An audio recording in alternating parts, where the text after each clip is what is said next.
Okay, here we go. Hello, hello, hello. Hello, everybody, and welcome. Okay, let's say hello in the chat so everyone can say hello. Yes. Okay, what happened to John? Just disconnected. I think so. Okay, so here's my Hello, hello. can you see us? Can you? Sorry, I just Okay. completely got kicked out of the whole system there. So I don't know what happened. No, you're back. You're back. It's fine. Yep. So I just said hello in the chat. So hi, everyone. If you are there, please type in the chat so we can say hello to you. There we go. Wonderful. Hello, Ali. Hello. Yes, Ale. Welcome. Sarah Salsaful. Sarah Salsaful. Sarah, is this Sarah Murphy, maybe? Which Sarah is this? I know up here in Canada we have a lot of I like that. I'm finally here. Yes, you're finally here, my friend. This is so special. Ali has. Ali. Hi, Ali. Welcome. Ali, this is the first time she joins on Mondays, I think. Yeah. Started reading the book Marce. over this week. Oh, hello, Marce. Oh, so you've read it in English or in Spanish, Marce? Serhi, hello. And Tim Tam, hello. Hello, Serhi. Welcome. Sarah says she's Sarah M. Sarah M. Wonderful. Sarah M., you are the most important Sarah. I think you're the only Sarah in this group.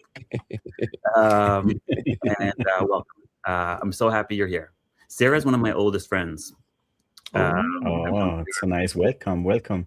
And CJ 366. CJ. Hello. Yes. CJ. Hello, CJ. Welcome. Hey, CJ. Marce is reading it in English. Excellent, Marce. That's great.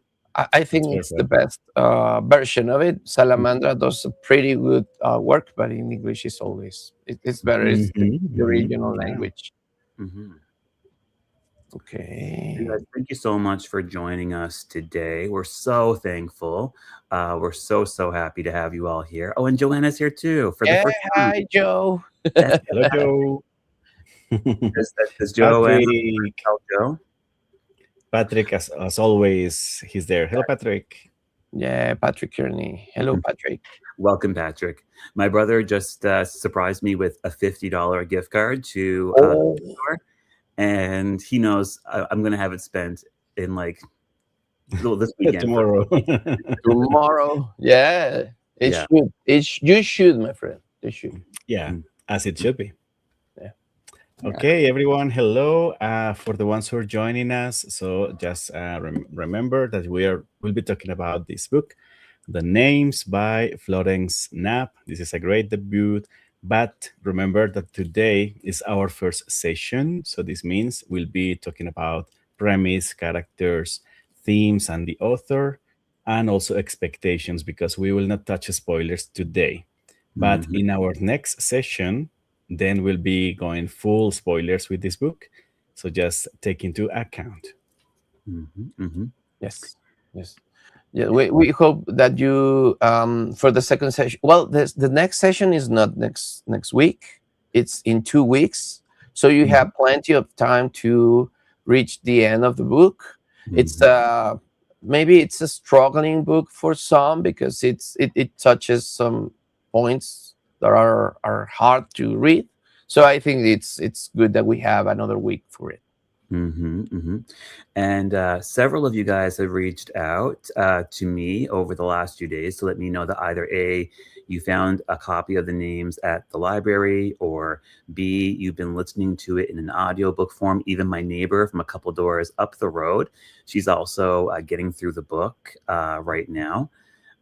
So I'm so impressed. I think we have at least maybe 20 people reading The Names right now, which is phenomenal.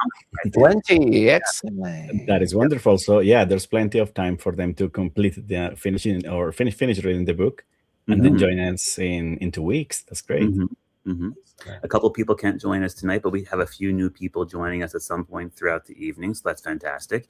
I just wanted to say quickly that some of you are commenting and making so many great comments. Any comment is a welcome comment. And there's no such thing as a stupid comment or a bad question when it comes to the book. I've noticed a couple people are a little quiet, and that's okay. You don't have to say anything to be in this group, but your comments really make us so happy. And any comment can just add so much, to the littlest comment can add so much to the conversation. So pretty please don't be afraid to add to the conversation. If you exactly want to. Yeah, it's very enriching when you comment, because that is what we want with this Fiction Funders Prize, that we'll be touching topics on this book, but maybe you have different point of views, or you have different opinions, or maybe you got something different from us. That will be great to complete this conversation with in between with you and us. So that's perfect. Thank you so much. And the format that we thought that this would be wonderful to share is like a book club, an online book club for you. So it's really expected that if you read the book, you share with us your opinions, your experience with it. Part of it, I know that Mr. Dr. John Kearney, naturopath, yes. It's one of your goals to increase your patients or clients. I don't know how you call them. And here we call them patients, but I don't know. Overall health, and mental health, and being in sync with yourself. Reading can do so much for it. Yeah, I really want to limit the screen time for my clients. I want to get my clients away from so many screens. Yeah. With the advent of TV, we already had that problem, so we always will have that problem. But now with cell phones and all the screens, it's just not the healthiest choice. Even last week when I logged off from our live stream, I have a light over here shining on me.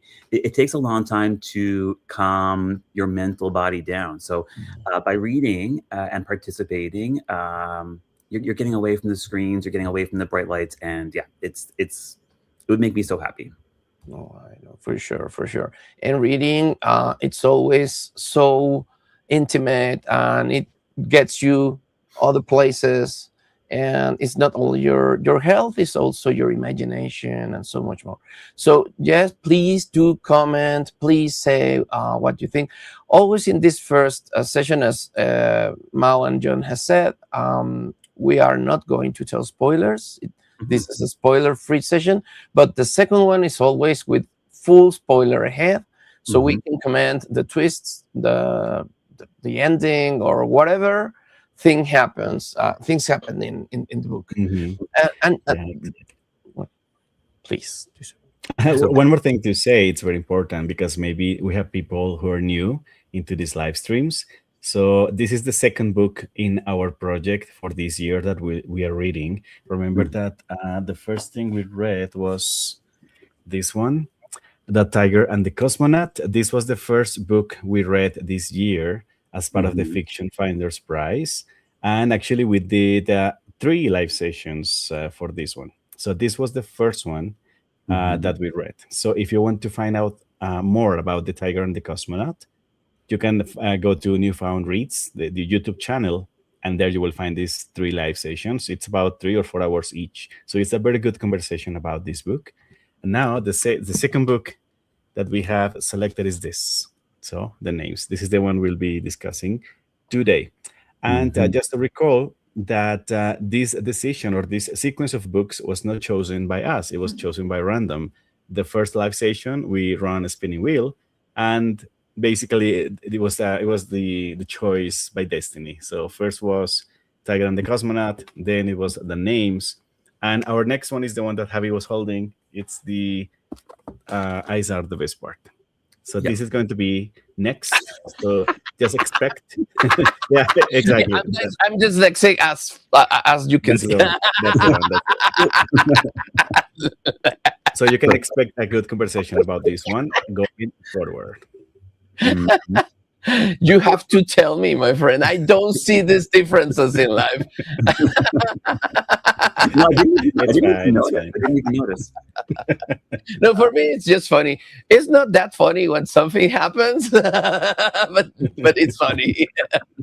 Yes, this is the other. This is the third one. I'm sorry. Yes, Yeah. this is the third one. And And just this is remember, yes. You so we finish. have a total of 10 books. So remember, the first season, let's say it's going to be 5 books. We are in the second right now, and in the second semester, we'll be reading the other 5. So you can expect this project to go up until the end of the year, maybe December or something like that. So it's going to be very exciting. Yeah. Exactly. In this book club, we're trying to address several genres, trying to make up for the best fiction that we found from last year and this year literature. So, for example, this is contemporary fiction with LGBTQ um, touch. I think it's a touch of a little focusing in there. Then the names is more like literature with multiversal topics, different realities going from the same point or the starting point. So it's a little science fiction or something like Speculative that. fiction. Speculative fiction would be better. Between fantasy and fiction, speculative fiction is always working. And this is horror. This is corporal horror. I think with a little bit of thriller around it. Right. But this is horror, so you will be reading so much, so different books from us in this project. Yes, and Ashley, who was here with us last week, I don't know if Ashley's here yet. I don't see her. She sent me a link to a free version of the audiobook for that book, For the Eyes the Best Part. It's legitimate. It's available now to listen for free. So if anyone wants a copy of that audiobook, let me know, and I will send you the link. Okay, that's great. Or you can we can place this link in the description of this video at the end of the live stream, so I'll do anyone that. can find it very quickly. Yeah. So welcome, Ali. Welcome, Rodo. Welcome, Samantha. Oh, good, Samantha Foley. I'm so happy to have you here. RMT stands for Registered Massage Therapist, for anyone who wants to know. Oh, so cool. Hey, Samantha, welcome. And Hello, Samantha. Joanna says, "Oh, really? This book was so promising in the Booker that I thought you picked it up because of its premise." Okay, so we carefully selected all 10 of the books. We took our time to select all 10 books, but the wheel of chance chose the book from those 10. So we definitely put a lot of time and effort into all this. Yes, and in the book, I think this wasn't in any Booker Prize. No, I think she's referring to the names, but I was not included. No, we thought it was going to be included, Joe. When we started the Booker Prize, this was part of our books that could be there before they announced the long list, but it didn't make it. And that's the starting point for us about thinking about this book, because it's so interesting, and they didn't choose it. They didn't choose it weirdly enough, because they chose some other things.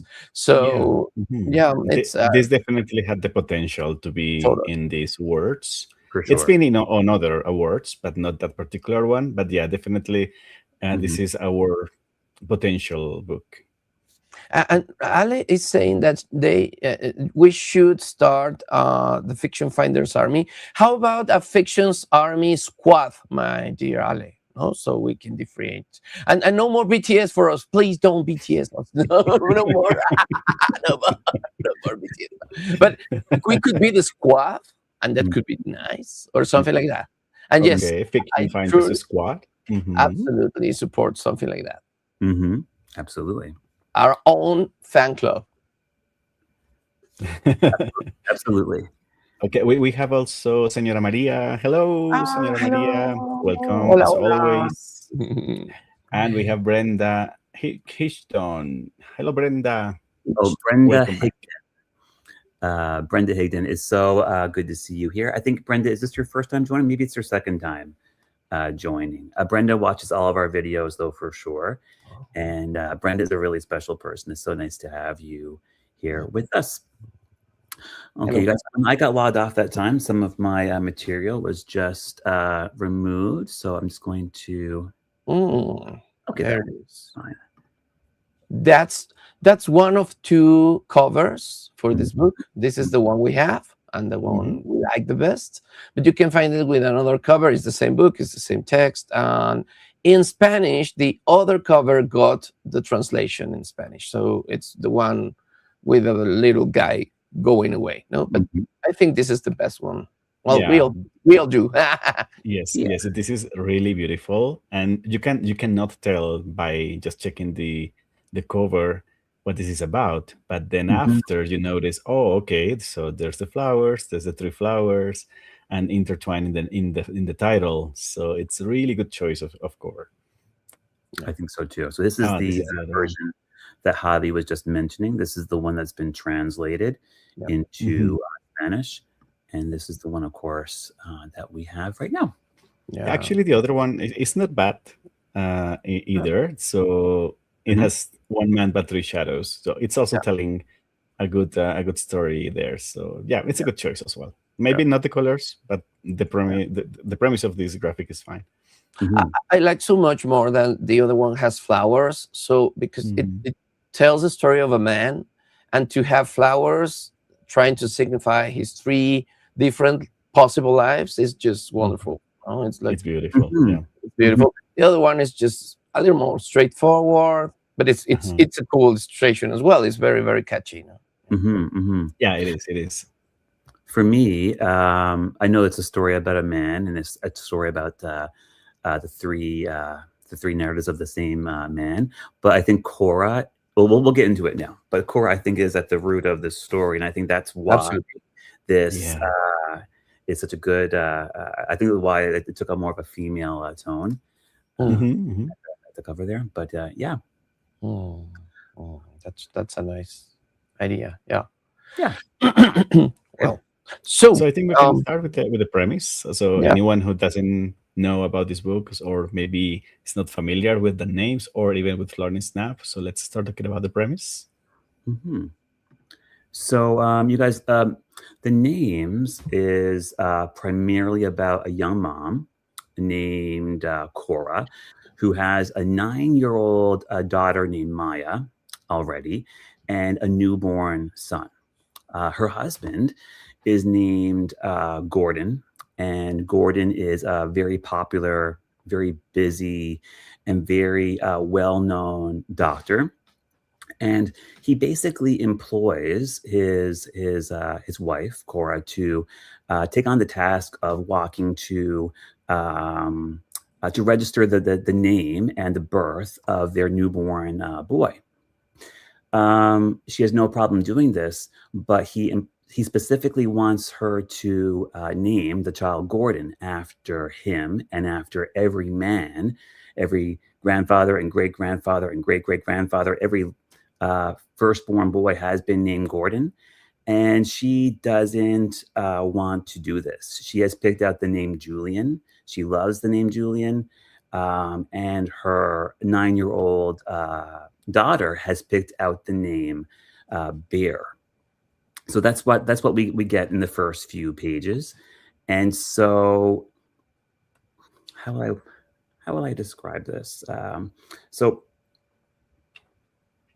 the book starts off in October 1987, and then we are given a glimpse into, I forget which boy comes first. I think it's Bear comes first. So we're given a glimpse into what the boy's life and story would have been if it was Bear first, and then chapter 2 goes to Julian.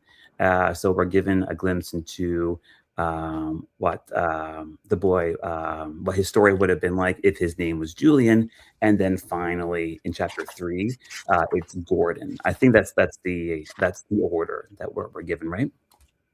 Yeah, and I think it's important to mention that this is in England. So this is located in England, 1987. This is the start of this story. Mm-hmm. And also the author will take us in a journey with the life of this man. So basically the premise is what changes when you are given another name. For example, John. So okay, so this is your life as John, or Javi, this is your life as Javi. But what will have happened if instead of John your name was Andrew? So will this be completely different, or will this be similar, or even exactly the same? So that's the premise. So what happens if at the beginning of a lifetime you are given a name, but then you think about it, okay, what about if I had another name, a different, very completely different name? And in this case, it's very intertwined with the family dynamic, because the father, Gordon, is actually a very well renowned man in that society, in the community, because Mm-hmm. he's a very well renowned doctor. Everyone respects him. He comes from a family that every man is named Gordon. But what they don't know outside of the house is that inside in his marriage, he's abusive. So he has psychological and physical abuse against Cora, so his wife, and also the child. So Maya. Maya is the elder child. So it's very important that this is not actually purely about what happens with the name of a person, but also what happens with the connections with that family, because the family has a very special dynamic in here. We are not going to touch about spoilers, but it's important that the family connection, the family dynamic, and the day-to-day life is intertwined with their names as well. And this author will take us in this journey for 35 years. So we'll see 35 years of life of this man, Mm-hmm. but we're going to see all the chapters intertwined. So what happens if it's Bear? What happens if it's Julian? And what happens if it's Gordon? Because the father, Gordon, he wanted to name this baby Gordon as himself and as any other man in his family. But the name that Cora liked was Julian, and we'll explain a bit later why Julian. But Mm-hmm. the little kid, so Maya, the sister, she's just funny. So she says, "What about Bear, like the animal? What about a person named Bear? Wouldn't that be funny and cute?" Mm-hmm. So we have these three branches of life, and that is why it's so cute, so important about the cover, because we see the three flowers intertwined with the names, each flower representing one branch of this lifetime. So it's really, really captivating. Yeah. So that's the basic premise of the book. And this book is becoming so popular. It's already been translated into 20 different languages. So, of course, we thought we were doing a great job, and we are doing a great job bringing and introducing this book to you guys, we hope. But it seems like so many of you guys have already found the book already. So Exactly. Yeah. for a book to be released and in under 1 year to be translated into 20 different, well, it's in the process of being translated into 20 different Mhm. languages. It's reaching so many people, and it's so widely accepted by you all. So Javi's having some internet issues, you guys. Yeah, he's trying to connect, but it's fine. So he will be connecting very soon. Yeah. And one more thing to say is that Florence Knapp, so it's actually her debut. That's impressive. So Yeah. it's the first novel ever published. So she hasn't published any fiction before. But when we talk about her in more detail a bit later, we'll find out why she was able to manage writing such a powerful story, not Mhm. just in premise, because it's very captivating, but also in the narration style, the prose. It's so elegant and so well written. So how she did it, because she didn't have experience. But we'll find out a bit later when we see her biography that Mhm. she has a very special situation, and that is why she come up with some powerful story like this. Absolutely. Absolutely. Sarah says, "Would a rose by any other name smell as sweet?" Yeah, that's a very popular phrase.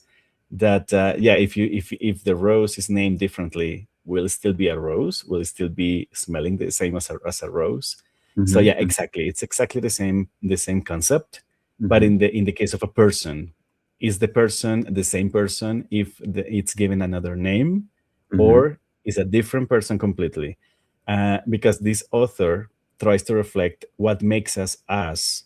Is it just our body, our soul, or our name? The name is something that we carry with us all our lifetime. Of course, you can change it, but most people don't change it. But Yeah. yeah, so what happens with that name? If you're given this as a baby, will this define how your destiny will be, or is this something that is just a phrase, a word, and nothing else? So it's very, very interesting. Yeah. And since, our names aren't chosen for us, it's our parents that are choosing our names for us. If our names have some power or some influence on our destiny, then how important is this? I think it's incredibly important. And so the book really does a great job discussing this. Samantha says this sounds like a great book. That's because she had to come up with 3 names for her 3 children. Oh. Samantha's mom, and she's done a great job so far. Joanna says, "Oh, so that's why the person has 3 shadows." Exactly. Yes, that's right. That is what we said at the beginning. Maybe it's like a multiverse, like one single action defines another branch of the universe. Like in these superhero stories, a small change in the stream of life is going to change that, but not actually modifying or updating the future or the present. Instead, it opens a new branch of the universe, a multiverse. So that is exactly what we see here. It's not actually science fiction because the science part is not included at all, but Right. we do have the concept of the multiverse. And we can say this is a speculative fiction, but with a contemporary and literary aspect. So that is why it makes it so interesting. Exactly. And I had no idea when I was entering into this book that this book was going to have the 3 streams, the 3 storylines in that way. Did you know ahead of time that this book was going to take on that format? Yes, because in the premise it says that this will be taking place in a lifetime of 35 years, and we'll see the 3 different perspectives.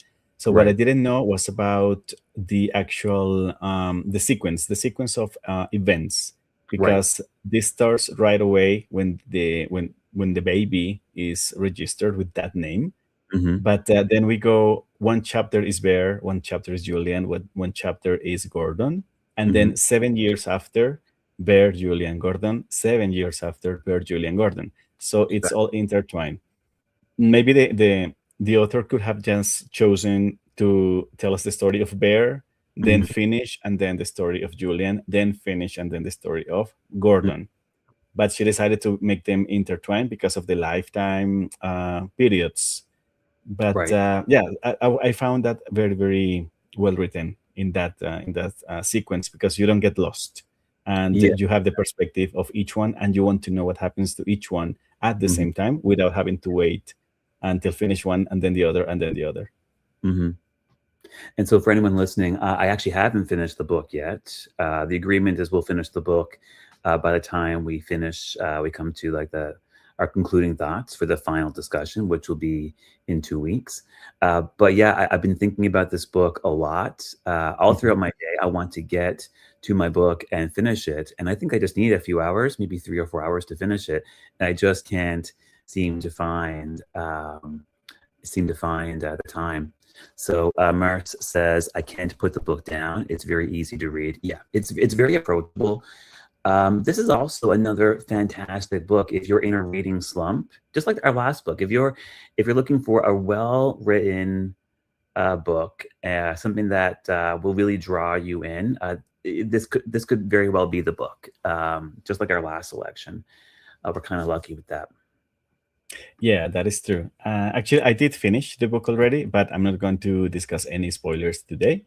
The last session, yeah, we discussed about this. So the Tiger and the Cosmonaut, and the conclusion at the end was that this is a great book. It's very well written.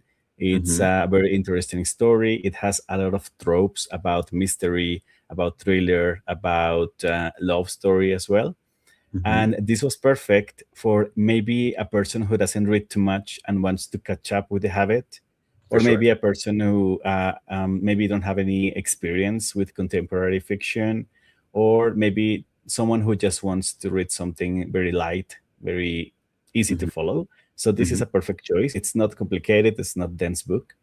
Mm-hmm. This one is a bit more dense, I will say. It's not as straightforward as the Tiger and the Cosmonaut, Mm-hmm. because this requires a bit of effort for you to catch up with the different lifetimes. Mm-hmm. So all these different spans of life, you need to be careful with the reading. You need to be paying attention. Okay, I'm reading about this branch or this branch or this branch. So Mm-hmm. that I think this one requires a bit more of attention from the reader, but still this is very well written and very fluid. So Mm-hmm. you'll be able to finish it in no time. Yeah.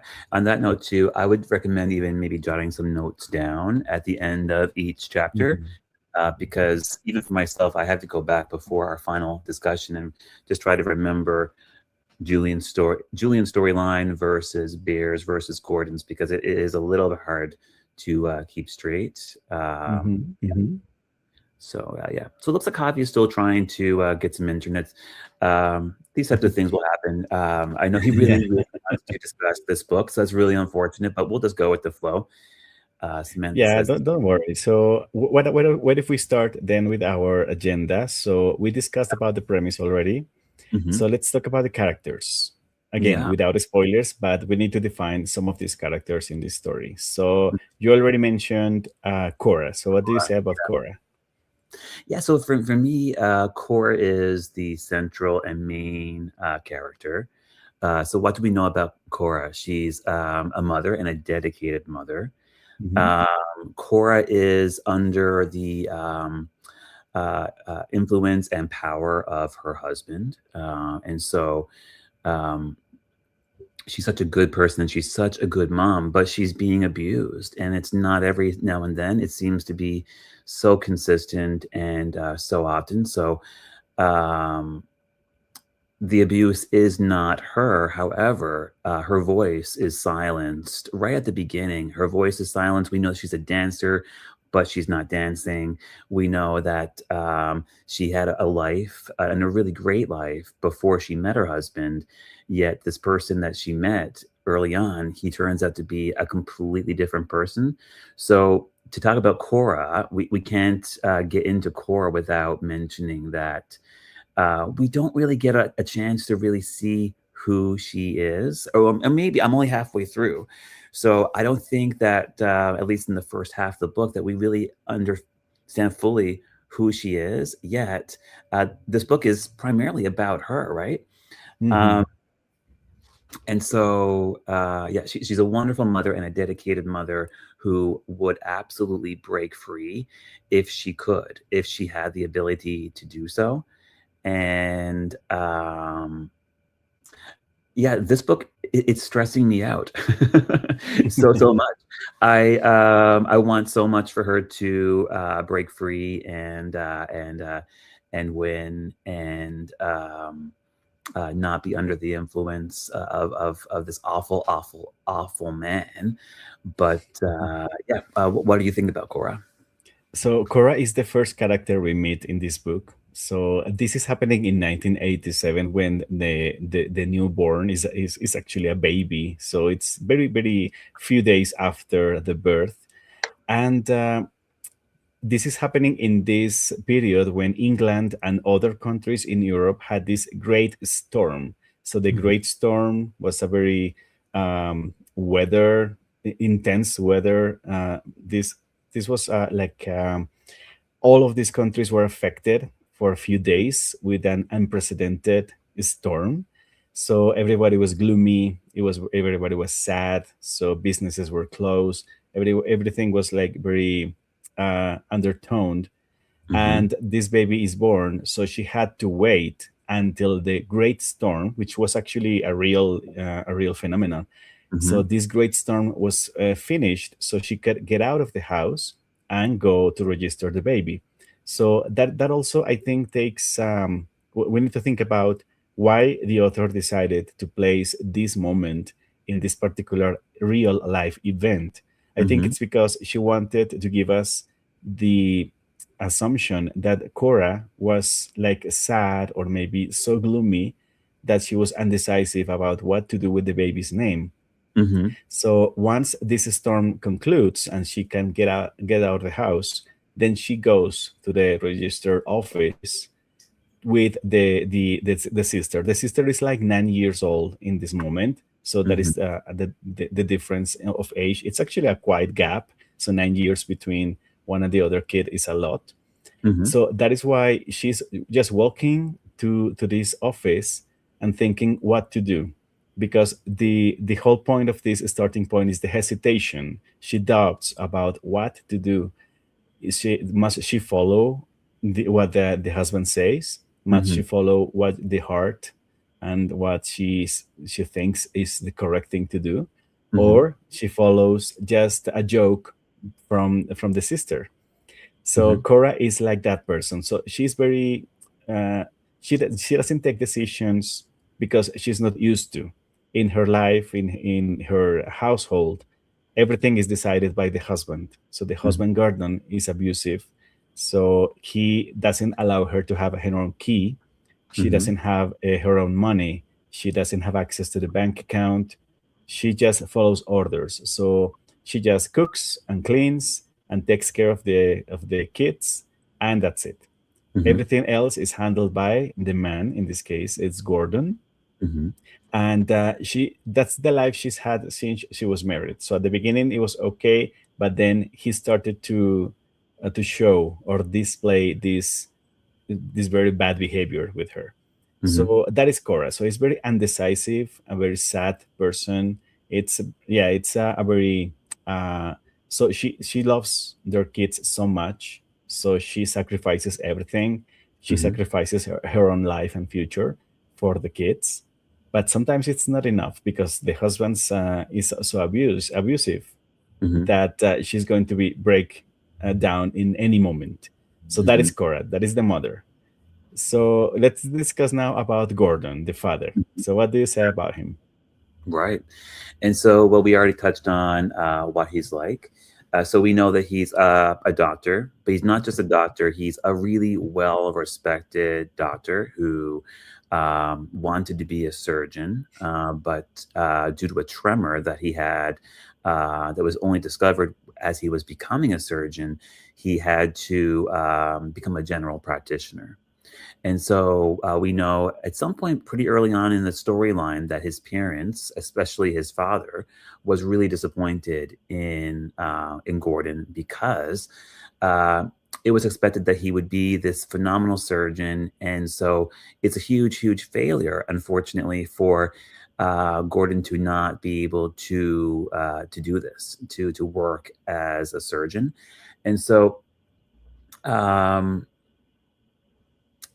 but yeah, so he's a popular doctor, but not just that. He's a really well respected member of the community, and so he goes home and he's this vicious monster. He's treating Cora so horribly. It's not just verbal abuse; it's physical abuse. I don't know if the storyline goes into any sexual abuse. I hope it doesn't, but there's certainly a lot of physical abuse, and so it was really hard to read this. So we know that he's this monster of a person, and so in chapter one, when Cora chooses to name her son Bear, Bear, as per Maya's idea, the daughter, she's immediately feeling so happy and she's feeling so joyful that she made a decision for herself.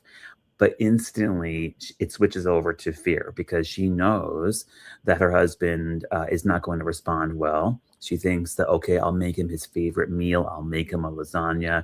I'll do whatever I have to do to make him happy. But this is the person that Gordon is. He is an awful person.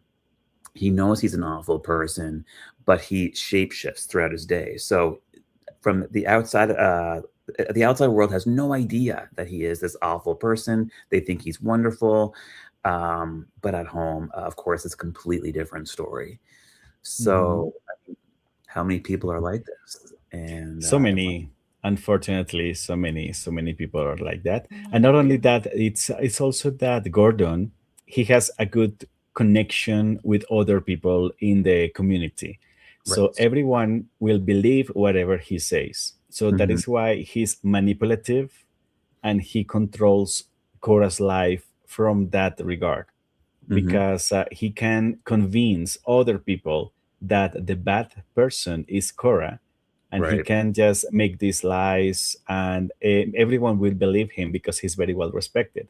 So Hmm. Cora is in a position where nobody will believe her.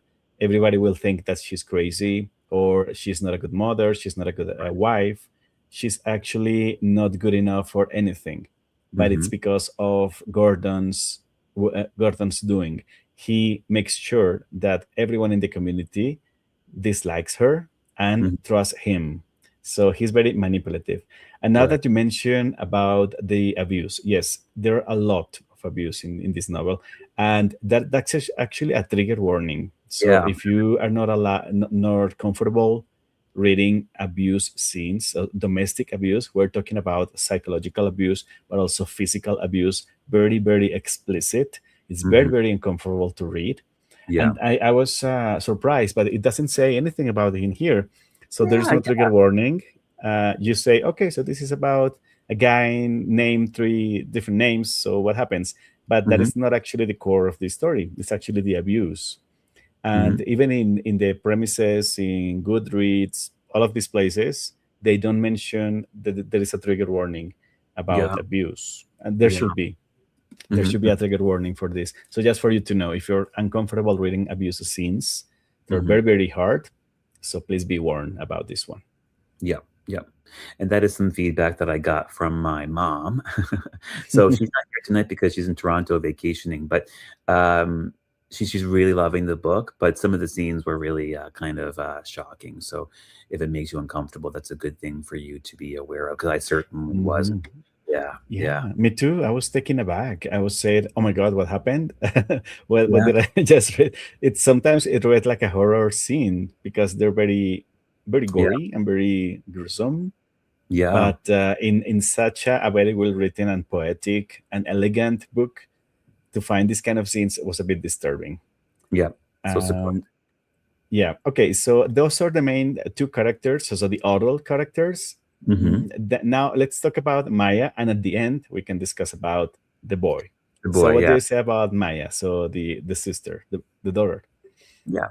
So of course she's 9 years old, right, in the very beginning, and she's this happy-go-lucky girl who wants her little brother to be named Bear, and um, well, in the very beginning, of course, she's so thrilled. She thinks I think she says it's the best day of her life when her wish comes true, and her brother is called Beer.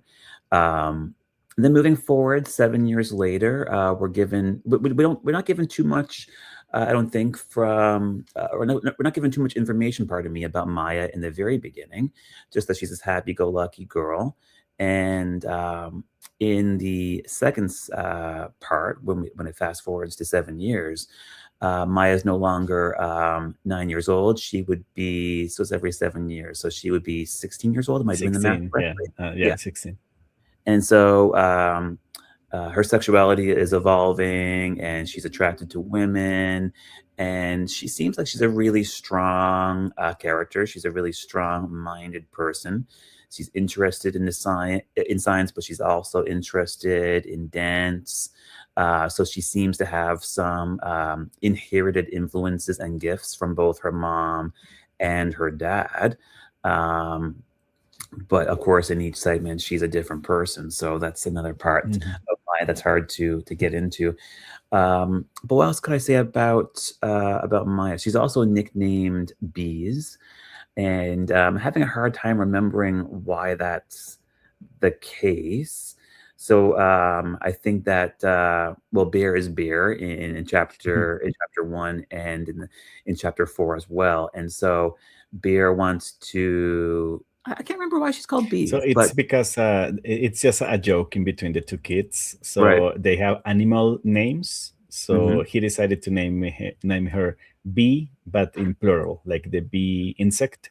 So bees, and Right. she called her Bear because that's her name. That's his name. So it's Bear and Bees. Right. Right. But she's a really strong character.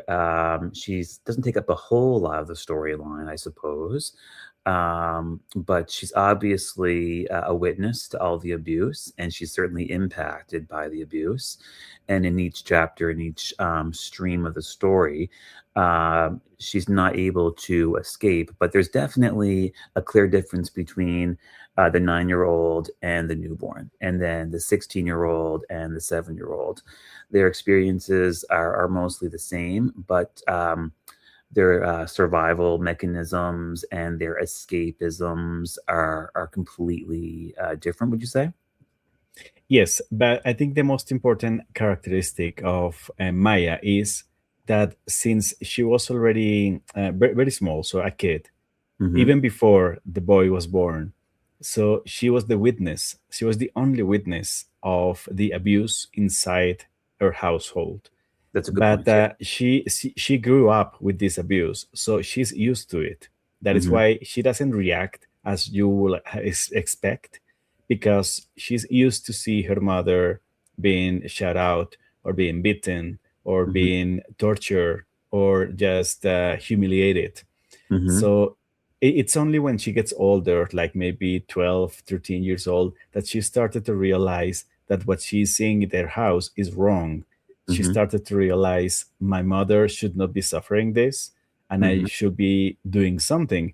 Most of the time, when she was small, when she was just as a kid, Mm-hmm. she heard what was happening in the next room Mm-hmm. between her parents, and she just imagined, okay, he's beating her, he's just shouting her, doing awful things to her.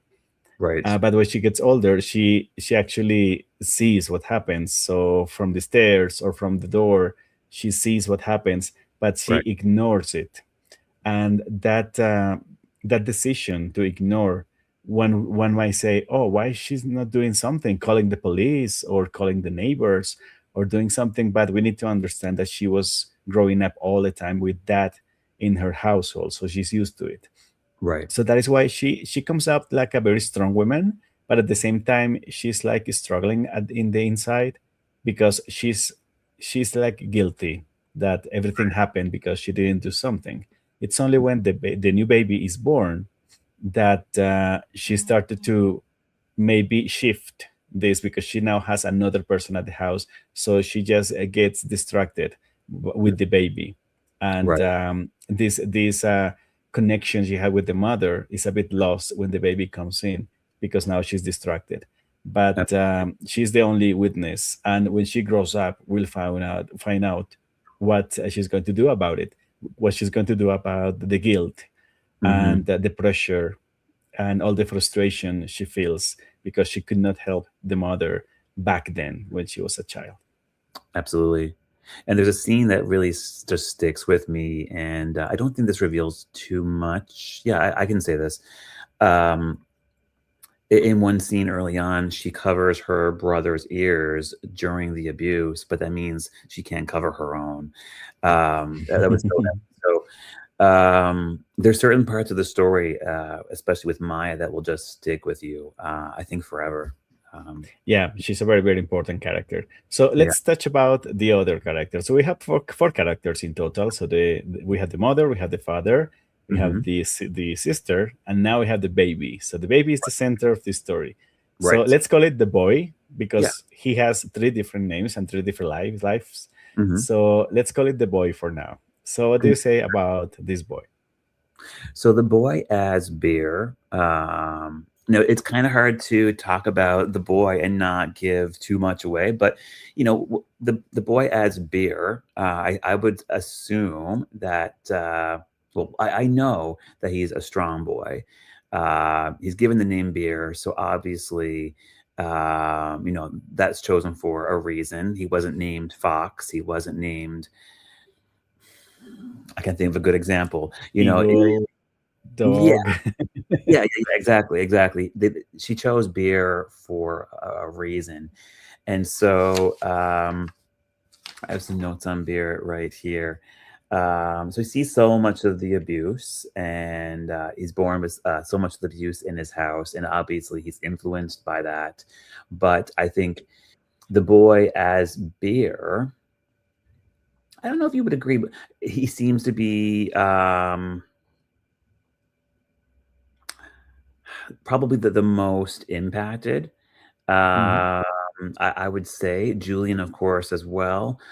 Yeah, I'm finding it really hard to discuss beer so much. I don't know how to put it into words, to be honest. But for me, I think that beer is the most impacted because of the way the abuse unfolds. Um, but yeah, what do you think?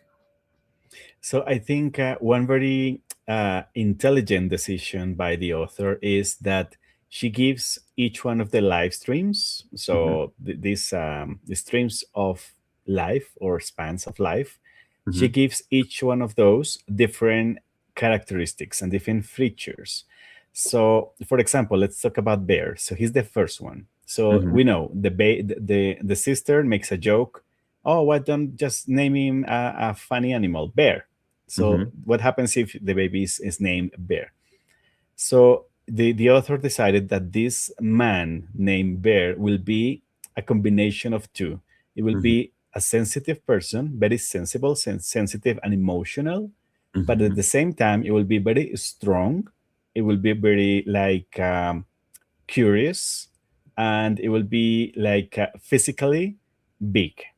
Right. So, like a bear. So, a bear is a very intimidating and big animal, but Hmm. sometimes you see a bear and they're treated like they're very cute and they're very, like the Care Bears, for example. So, bears were cute. Hmm. And it's a funny animal. Sometimes in cartoons or movies, you see the bears. They don't often are like these furious and strong and dangerous animals. They're Right. portrayed like funny and caring and friendship. Hmm. In this case, it's something like that with the personality of this character. Hmm. Is a man who is big, is strong, is curious, but is also at the same time very sensitive. So Hmm. that is what's going to happen with Bear, because as you can imagine, when Gordon the father finds out that his kid has been named Bear instead of Gordon as any other man in their family. So Hmm. something will happen, right? Something will explode. Something really bad will happen because we know Hmm. this is a very violent man. So just imagine what he will say and he will do when he finds out, okay, my boy is named Bear. And he cannot change it because it's already registered in the office. So Exactly. that is one of these like in the multiverse, this is like one of the branches. What will Hmm. happen with the family Hmm. when the violent father finds out about the name of the kid is Bear, and what Hmm. will happen with this boy growing up, first of all, with the name Bear. You Right. can imagine maybe people will make fun of him, or Hmm. maybe he will be just be isolated or feel like a weirdo because he's named Bear, Hmm. and at the same time inside a very violent household. So it's very, very intelligent by Florence Knapp to give him this personality because it reflects the animal of his name. So it's very interesting. We're not going to discuss any spoilers, so we're not going to say what happens with this boy or with the family, but just Hmm. for you to know that this is the personality we'll see as Bear. So very strong and curious, but at the same time sensitive Hmm. and very caring. Yep. Exactly. Exactly. And then the same is true for the most part with Julian. So when it comes to Julian, the second storyline is him. And so when Cora decides to name the boy Julian, we know that she does it because Julian, the name Julian, it actually means sky father, right? And so Mhm. she thinks, okay, well, I want to name this boy Julian. She loves the name. And since she doesn't like the name Gordon so much, then perhaps she can get away with naming the boy Julian, and the father, Gordon, won't be as upset because she's kind of honoring him as well, or at least she wants to use that as the argument, right? And so, Mhm. unfortunately, unfortunately, that's not the case. When Gordon finds out that Cora has done this, Cora has gone against his wishes to not make him his namesake, to not make the child named Gordon right after him. Um, he immediately resorts to physical violence. It's awful. It's disturbing. And so Julian as well grows up in this house, unfortunately, with the abuse as well. This storyline does take a pretty dark turn and pretty quickly, so we won't get into that because we're not going to do any spoilers. But man, reading the chapters on Julian, it's incredibly hard.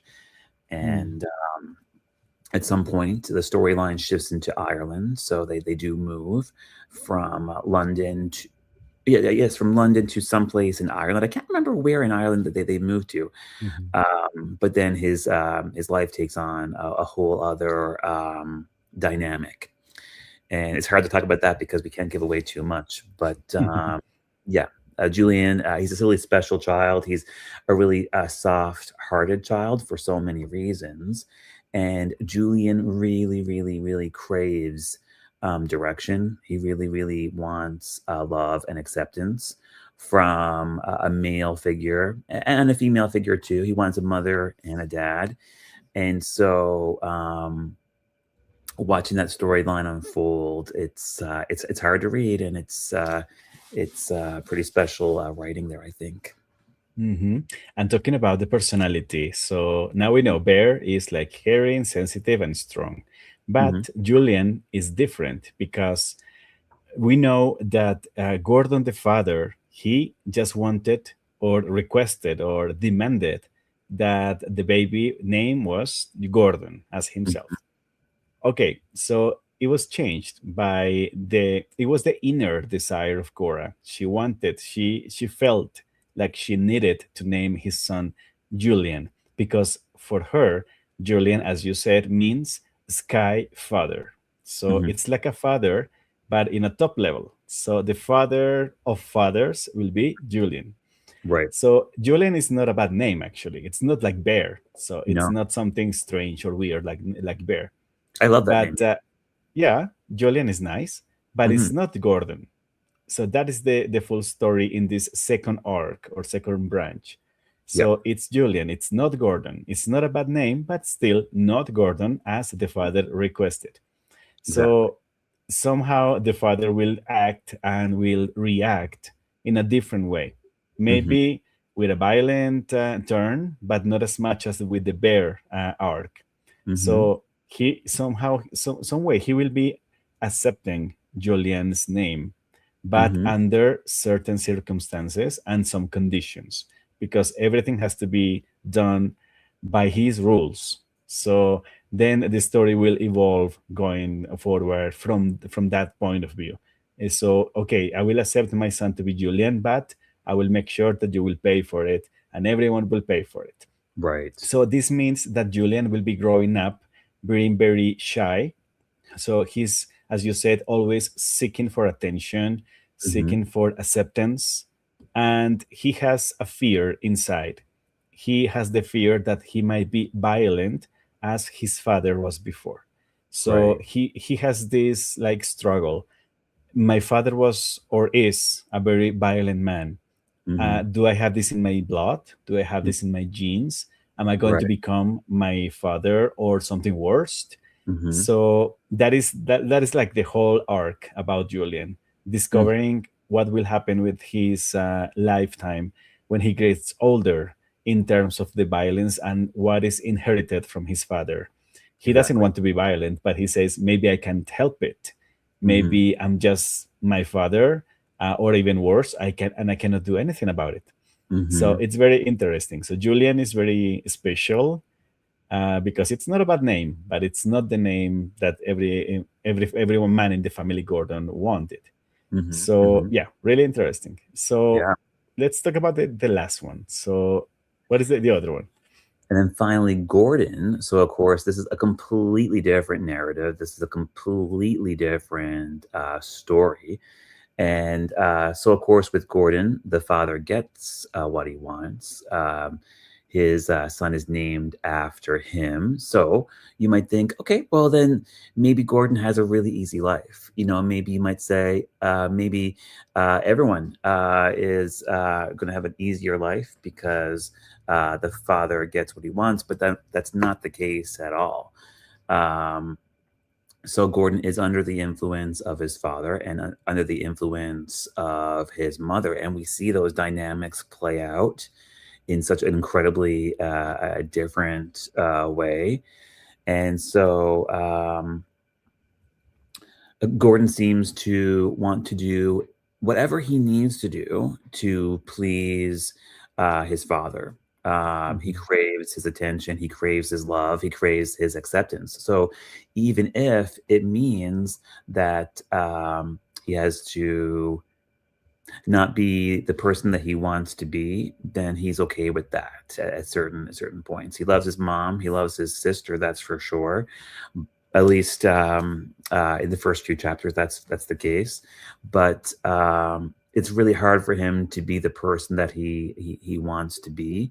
So this influence of Gordon, and then next generation of Gordon, and the next generation of Gordon, it seems to really hang heavy. The level of expectation is so much for him, and Gordon does know that his father's an awful person. He recognizes it, he sees it, and he starts to see. I don't think I can finish that sentence because I don't want to give away too much. But there's certain influences that Gordon sees in himself, and is he afraid of that? Is he uncomfortable with it? I think the answer is yes. But how it all plays out for Gordon, I'm assuming it's going to be completely different. And like I said, I'm only halfway through the book right now. So my expectation, well, we'll talk about expectations afterwards. But yeah, I don't have high hopes for Gordon at all. Yeah, because that is like the happy outcome, right? So Gordon, the father, so has his wish, and the boy is named Gordon as himself and any other man in the family. So this means there is no rush of violence. There is no need to argue. There is no need for going against Cora because she did what she was told to do. So what happens with this boy? So he's going to be growing up in a very violent household, right? And he's going to be like reflecting what the father does because he's like the masculine figure, the father figure. So he's supposed to follow the same line. However, the author gives us this glimpse inside his personality. And maybe in the inside, even though everything seems to be normal from the outside in this house, he knows that there is something very wrong inside. So she gives us this glimpse of a person that is surrounded by many awful and incorrect things, right? But he has the choice to make a correct decision and turn things out. So turn all the things out in the household. It's not easy because of the father. It's not easy because the mother is shy and the mother is always manipulated. It's not easy because the sister, she's older and she might be going off the house very soon. So for Gordon, it's a difficult growing. It's very difficult growing up. So he's also introverted. He's also seeking for attention. But the path he chooses is really interesting. We're not going to say what he does, but he chooses a path that might be unexpected for this particular branch of the multiverse, and that is what's fascinating because it's unexpected. Each one of these three lifespans is not expected. You don't have it like very clear from the beginning. Okay, so this boy is going to do this because his name is like that. It's like the opposite. It's always opposite, and that is why this author is very masterful in giving us like a very deep character study. Same person, but with the different names. So it's very interesting. Yeah. So now that we have touched all the four main characters, I think we should discuss what is the interaction between them in terms of the plot themes. So yeah, we can discuss about plot themes, but because it's not only the boy who Mm-hmm. is influenced by his name, so he Mm-hmm. has decisions, different paths, and the destiny itself is different depending on the name. But it's Mm-hmm. not only himself; it's also the other surrounding people, like the sister, the mother. They do have different paths and different decisions, and they chose different ways of life Mm-hmm. depending on that name, actually, because the Absolutely. name can trigger or not trigger something in the family. So, Right. what do you say? How the family interacts? What is the family dynamic when it's Bear? Right. Let me see if I can remember. So ultimately, we have this wonderful examination of how one decision can influence and open up a door to so many, a sequence of events or a complete different timeline. And so with Beer, I'm trying to remember. Um, it is hard to separate the three, Mm. isn't it? Yeah. So, Yeah, that is why I said that this requires attention because you need mhm, to be cautious about which one am I reading because they're all intertwined. mhm, mhm, mhm. Yeah, so with beer, yeah, I'm having a hard time remembering, to be honest. But with beer, like, yeah, he has his own opinions. He has um, his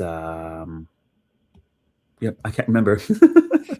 So we can say, Sorry. for example, when it's Bear, so Hmm. this means the father is angry Hmm. and he does not accept this name at all. Hmm. But life continues because they cannot change the name. So the family dynamic is basically broken. So this family is completely broken. Yeah. The sister becomes protective of the child because she feels, oh, it's my fault because I proposed the name Bear for my brother. Right. So Maya's personality evolves in a protective way, but Hmm. also feeling very guilty in the inside. Hmm. And with Cora, so she also feels guilty because basically she was the adult making the decision by a joke from the child. Hmm. So she feels guilty. She feels awful. She feels like she's ruined his son's life with that name. Right. So all the family dynamic will evolve like that, and all Hmm. the other secondary characters, because we do have other family members, friends, and neighbors. All of Hmm. this will be changing based on that decision, and that is the beauty of it. Just a Yeah. name. How can a name can change all the life decisions and life paths for so many Hmm. people, not just one person. It's a lot of people surrounding that person. So that is what's fascinating. Yeah. So Yeah. let's talk about Julian. So what do you think about the family dynamic with Julian? Hmm. So of course, Julian at some point. Well, so of course, Julian is witness to all the abuse. Julian is absolutely under the power of his father just as much as Beer, but he has the different name. He doesn't have the funny name. He doesn't have the peculiar name. So to a certain extent, life is easier, at least in his public life, going through school, and then when he's meeting people. Um, he doesn't have that level of stress. However, at some point, pretty early on in the story, Julian is he lives in Ireland, and he's under the influence of, I don't know if I can say it or not, but he's taken. He's no longer living in London, and then he has a complete different experience in Ireland, and Mhm. so that's when his storyline really takes off. Um, but yeah, yeah, it's kind of hard for me to put it into words, Yeah, unfortunately. it is. So Hmm. for me, I think Julian. So in the case of Julian, so as we said before, it's not an awful name. Julian is fine, but it's Hmm. not Gordon. So this Hmm. means the father accepts this situation under certain conditions. So this means he will be in full control of the family dynamic. So the family is not yet broken completely, Hmm. but it does have a lot of horrible things going on in the inside of the family, right? So in that case, Julian he's growing up with a lot of fear because Mhm. he grows up seeing all the violence in the house. So he's a very shy and insecure man.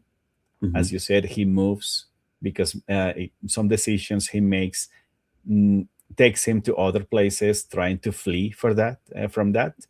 And he has like this strange connection to his homeland, so with England.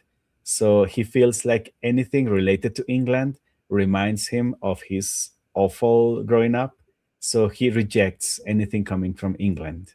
That is Exactly. why he despises anything England related. He doesn't want to work with anyone coming from England, but he has to learn with time Mhm. that maybe England is not what's wrong. It's something else that's been broken inside. So the family dynamic is that, of course, Maya is also trying to flee from that house as soon as possible. She's not Mhm. longer as protective, but she's like absent. She gets like in her own mindset, and she tries to also disconnect from the family, but Mhm. not as protective as with Bear. At Right. Cora, of course, she's also guilty. She feels frustrated. She basically tries to follow his life as better as she could, given the Absolutely. circumstances, Mhm. because Gordon will be always manipulative with her. Mhm. So this is an interesting one with Julian because it's not as bad as Bear, but it's not perfect at all. So Mhm. all these insecurities will blossom into something very gruesome at the end. So That's that's true. Julian. So let's talk about Gordon and the family dynamic. And finally, with Gordon, so of course, this is the completely different storyline where Gordon has more of an influence from his father. His father has more of a stronghold on Gordon's life because once again, the expectation for Gordon is quite heavy, and he's getting the expectation from his father. He puts it on himself, and his mother and sister are also watching as well. So yeah, with Gordon, there's not a lot of hope for Gordon's future. I don't think. Pretty early on, we see Gordon understanding, and he recognizes what power is. He recognizes what it is to have it, and then what it is to exert it pretty early on. So as a teenager, I think we have 14-year-old Gordon, and we have 21-year-old Gordon as well. It's every 7 years. Yeah. So Mhm. 14-year-old Gordon, as he comes to terms with his sexuality as that starts to unfold in his teenage years. Um, he knows he has power over women just like his father did. And he knows pretty early on how to get control over women. And not just that, he can take over a conversation with his friends by putting people down. So his father does this all the time. He sees this in his father, and unfortunately, he doesn't seem to have any um, ambition or any drive to not go down that path. Maybe I'm Mhm. wrong. Maybe things will turn around. Maybe he'll wake up. But the power of the name is definitely, of course, going to be the theme here. So, um, yeah, uh, young Gordon following in his father's footsteps is probably going to be the storyline here, I think. Yes, exactly. Because now with Gordon, the boy, so everything seems to be okay as it was expected since the beginning by the father. So Hmm. you can expect, okay, so they will continue exactly the same violence inside, same outdoors showing this face or this. They show to society a different point of view. Hmm. Everyone sees this family as the perfect one, but inside it's very broken. Hmm. But with Gordon growing up in that household, so one as a reader, we can say, okay, so this guy will become another Gordon father. So very Right. violent. He will become a very awful, horrible person, abusive, and always seeking power. But the author also gives us this opportunity to maybe redeem a person and maybe say, okay, but what happens if maybe this person realizes that if his name is Gordon and his father is like that, maybe he Mhm. doesn't have to be exactly the same. Maybe he will be different for better or for worse. Mhm. So that is also very interesting about this character. Maya, she becomes like she sacrifices a lot in her life to take care of his family because she being the older sister, so the Mhm. other kid in the house, she has seen a lot more than Gordon. Mhm. So she is also very introspective. She tries to fix things she didn't in the past. And Gordon, she becomes an obsessive man actually. The path he Right. chooses, the career he chooses, and the work he chooses is Mhm. very obsessive. Maybe it's because he has this gene of control, or maybe he has these inherited aspects of personality by his father. And that is also another thing to explore and analyze. Is this coming into the genes? Even regardless the name, will he be a violent person? Regardless if he's Gordon or Bear or Julian or John, anyone, Mhm. or Mhm. is this actually defined by the name? So in this storyline about Gordon, we are asked this question: is Gordon violent or bad or horrible just because he's named Gordon, or does it come in the blood? So it's Mhm. a very interesting point of view.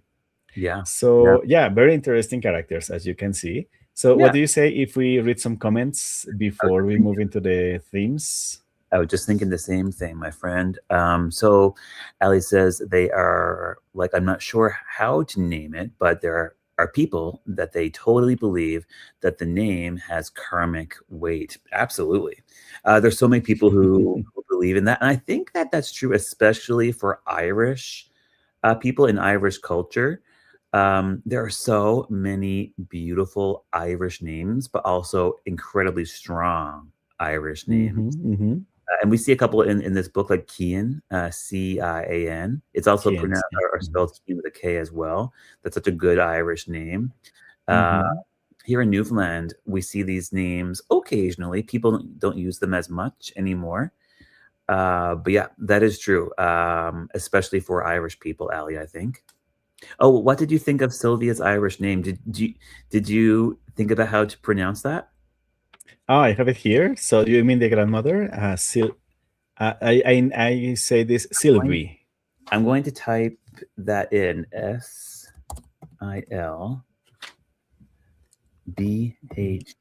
He. Enter that in there. So I'll just put that up on the screen. I want to go through a I bunch. always said Sylvie. Is Mhm. it Sylvie or how they say? It's not. So this is so funny. So these Irish names, they're so incredible. So one not too popular, but pretty popular Irish name is Tig, and Tig is spelled Tadje. Yeah, Oh, Tadj. okay. Tig. And so how would you come up with that? But even Saoirse, like Saoirse Ronan, for example, it's Mm-hmm. Saio. I can't even remember. Rise. Yeah, Sorshai. Sorshai. Exactly. But if you're just looking at the name, you wouldn't say Saoirse, right? Like, No. right? So this name Silbhe is actually pronounced Shilave. Shilave. Wow. Yeah, yeah. BH is often a V, but SIL, I mean, it looks like it's just one syllable, but she la ve is actually right there in that name. Isn't that interesting? Oh, okay. So this is good to know. Mhm. Shilave. Mm. She la ve. I will have never known that. Mm-hmm. It's quite beautiful, I think. I Yeah, do. it is. Joe says someone said that you don't know how many people you dislike until you name your child. Such a difficult task for parents. It's so definitive. Absolutely, Joe. Um, Yeah. So have you heard about this? Like, someone asks you, "Oh, okay, what is your name?" My mhm, name is John. Oh, mhm. you do look like a John. It's because some people, yeah, they seem to react to names like if the name is like this, then Mhm, it I don't know, the brain our mind gives this person certain characteristics and features based on that. Or if maybe it's another not too common name, then they say, oh, but you don't look like that name. You look like maybe a Richard or a Stephen, something like that, right? So this is very, very true. So how to name a child? Yeah. So a lot of people have their own opinions, don't they, Joe? And CJ agrees. Joe also says, could there be a hidden meaning in her name, Cora? It comes from the Latin word for heart. Thank you so much for saying that. Yeah, it absolutely does. And in French, heart is Coeur, I believe. Core with the E, yeah, like the le core. Yeah. And in Spanish, it's similar. Corazón. Corazón is like the heart. Corazón. Okay, I didn't know that. So, yeah, Joe, I'm sure the author chose that name part of me for a reason. So let's come back to that when we're all finished the book, actually. I'm going to remember that you said that, Joe, and maybe I'll write that down right now. Because I wouldn't mind having the conversation when we're all finished this book. Ellie, she had already normalized it. You were talking about the abuse, and you're talking about things being normalized, I believe. 100%. That's what was happening. Hey, this is Christina. For some reason, my chat isn't showing. So coming to you from Mike's phone. Hey, Christina. I do remember we got that house after. They're moving in. They're getting settled in quite quickly, by the way. Oh, congratulations, Christina, on your new house. I hope you enjoy it so much. Thank you for being here. Joe, so like a teddy bear and like a beer at the same time. Yeah. I love when people like two words together, the same word together, and I know to connote a certain meaning. I love that, Joe. I do that all the time. Yeah. So you need to emphasize the bear. So a bear is like this dangerous animal, but the teddy bear is the same animal but in a cute way. So that is the ambivalence, and that is why maybe this author chose the word bear as a name instead of tiger or cat or I don't know, sheep, something like that. It's very intelligent, the decision. Yeah. Here in Newfoundland, by the way, we do like fox is a name that people often have, and it's an interesting choice. Yeah, like a Fox Mulder, remember? Oh, yeah. How could I forget that? Joe, since he was such a horrible man, naming him Julian meant that his wife had won by choosing his name. Exactly. He could not afford having Cora winning a decision by her own. So that is a rebellious act that she did. And that act triggers so many things in all their lives. So many things. It's true. The family was broken since the beginning. Yeah. Oh, 100%. And the Cora had no idea how broken her husband was until he was. Well, it's not just the name; it's the context of the decision of naming the boy a certain way. It's the power of choice in a way. Yeah, 100%. That is accurate. And Sarah Salsaful says, I think it is an interesting way to illustrate the flaws and inner conflicts of the father Gordon, as his reaction seems to be negative no matter which name. 100%. Nothing makes this man happy. He is probably one of the worst characters you'll ever read about in any book. And I haven't even finished the book yet, and I feel like that has and actually, that is a sign that this character is very well written, because you despise him, you loathe him, you're 100% sure about his personality and how bad he is. But that is why he's very well written. And actually, Gordon doesn't have too much to say. It's just his mere presence in the room. You can say something's wrong. He doesn't have actually too much dialogue. He's very straightforward in his dialogue, but that is also a treatment on his personality. So this author is excellent in writing characters. So we'll discuss about this author a bit later, and you will know why she's so clever. It's true. So I think we're ready to move on to just some general themes. And I know Mhm. Javi really wants to talk about this so much. So we'll have you get his Yeah, opinion. he's just sending messages. So sadly, his internet provider has been shut down for the whole district. So that is why he's not able to connect. But it's okay. So if the connection is restored, he will be Mhm. joining us no matter what. Yeah, And if not, for sure he will be with us in the spoilery discussion. exactly. Exactly. Yeah, so let's move on to the themes. So, what themes do we identify in this book? So, Mm-hmm. what is the plot theme? So, let's just start with abuse, right? That is the main one, I will say. What do you think? Yeah. So, well, we can start with abuse. So, when it comes to domestic abuse, I think we all know it's really about power and control. Abusive people, that's what they want when they're abusing. It's all about power and control and just having it. Um, I don't know that people enjoy punching other people. I don't understand how it's possible for people to find any kind of humor or fun in it. That's not why they do it. They do it because they're taking away from the other person, and they get off with the power. So I thought the author did a really good job um, writing about abuse. I think so often in stories that I've read in the past, like Dorothy Allison and Roisin O'Donnell, which actually we can talk about afterwards because that's another wonderful author from the US that recently wrote a book about domestic abuse. Is wonderful. But the storyline goes really, really dark, really, really quickly, and it seems to be like with other books that are on domestic abuse that it's really all about the shock value and just bringing the reader in strictly based on shock. But Florence Knapp doesn't do that. It seems. Hmm. It seems like this book is about domestic abuse, but it's about so many other things.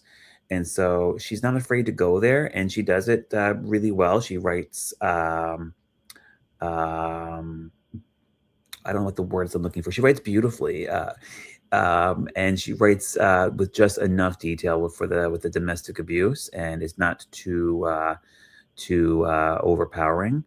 And Hmm. it seems like the author, she's a happy, wonderful person who I don't think she's writing from an autobiographical standpoint. She hasn't mentioned that in any of her interviews. But yeah, so that's what I wanted to mention. When it comes to the theme of abuse, it really seems to be about power and control, and she writes about that so well. You will absolutely hate Gordon so much, stress you out when it comes to the storyline of Gordon.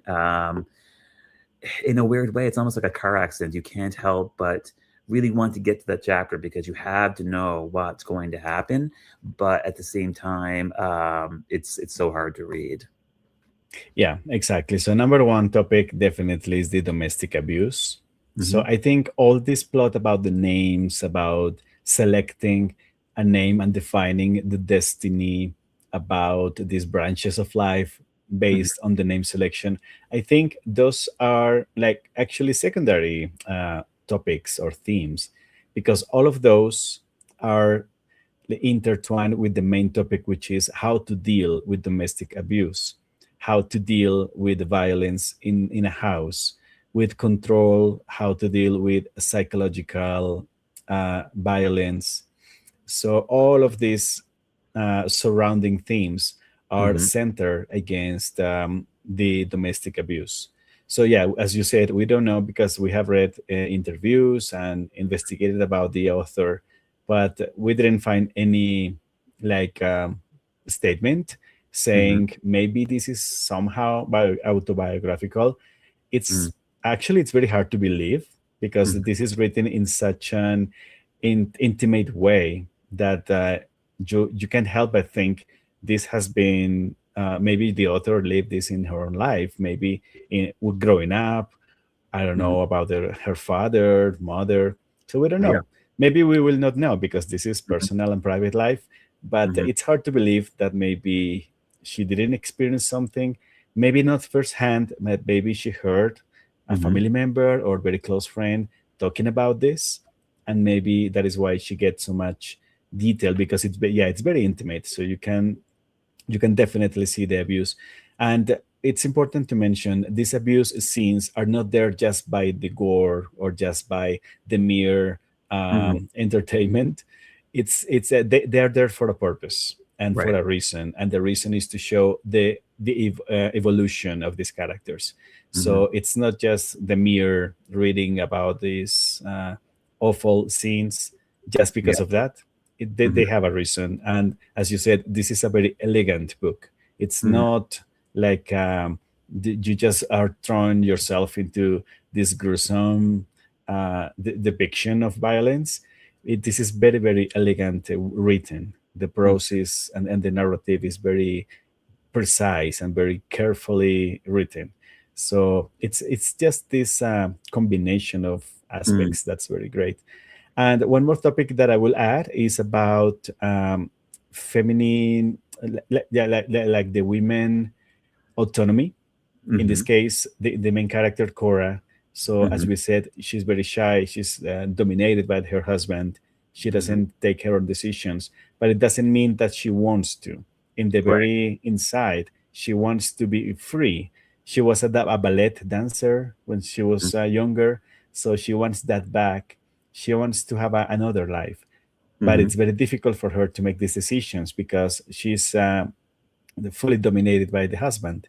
So by choosing the name of the boy, she she does this like a rebellious act, and maybe in the hope that this will trigger the freedom she wants, the freedom she dreams of.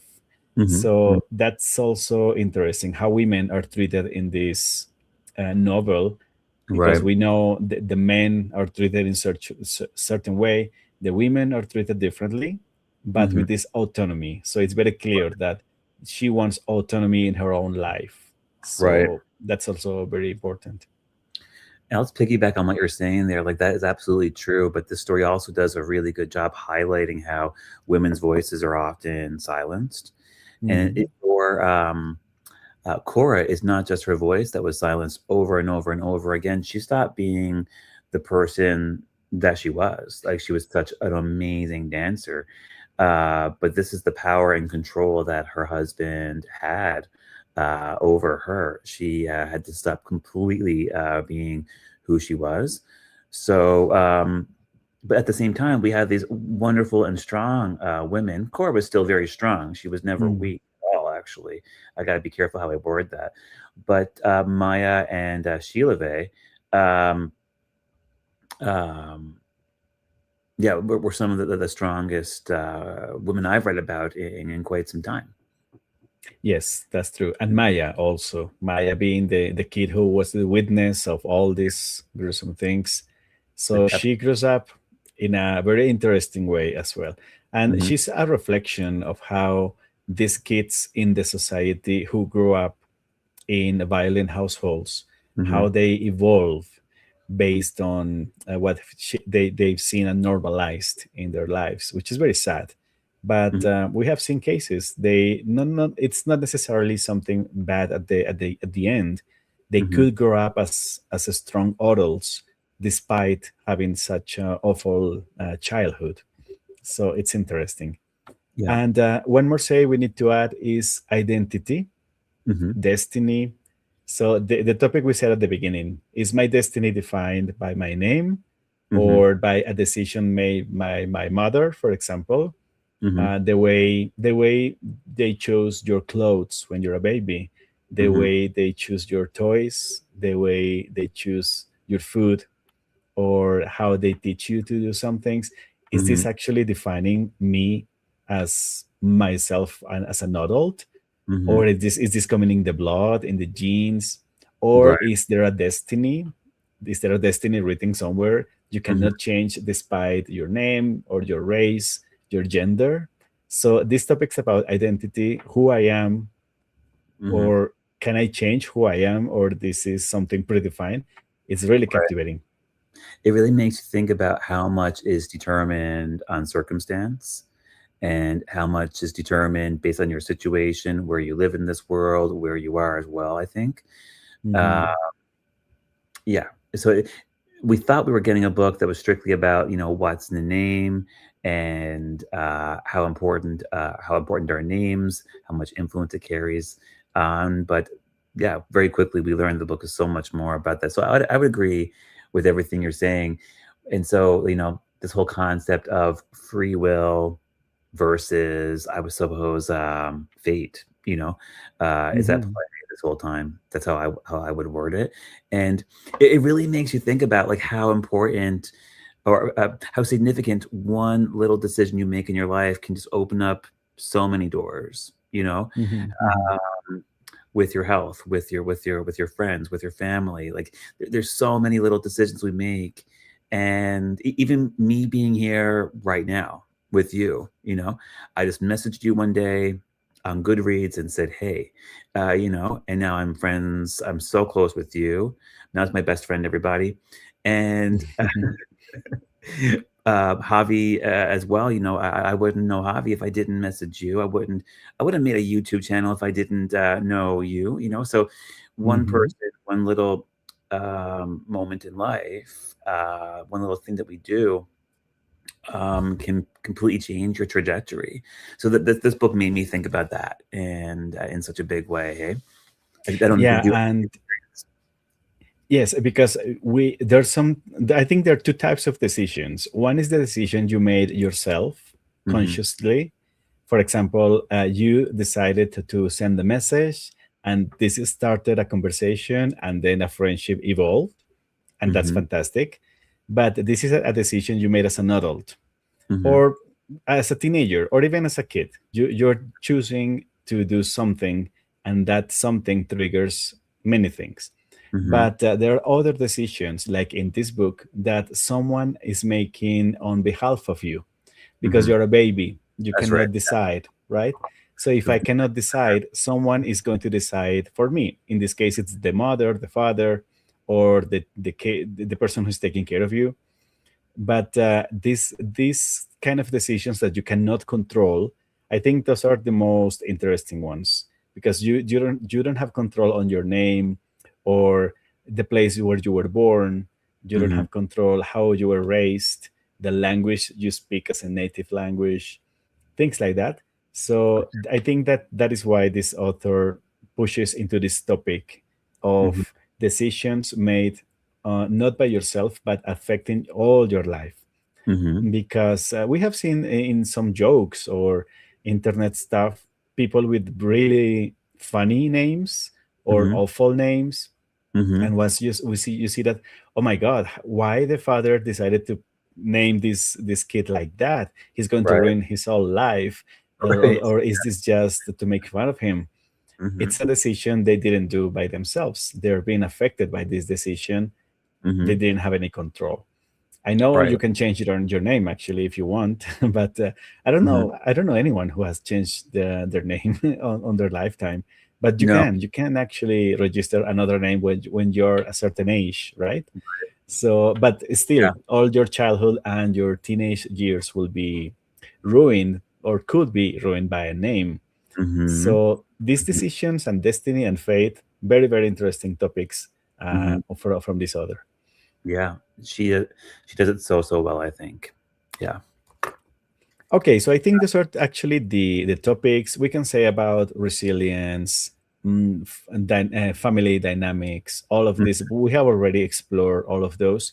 And just one thing to mention is this book takes place in the real world. So we are seeing actually real life events from this reality, this world. So we see the pandemic, we see some attacks in Europe, in France.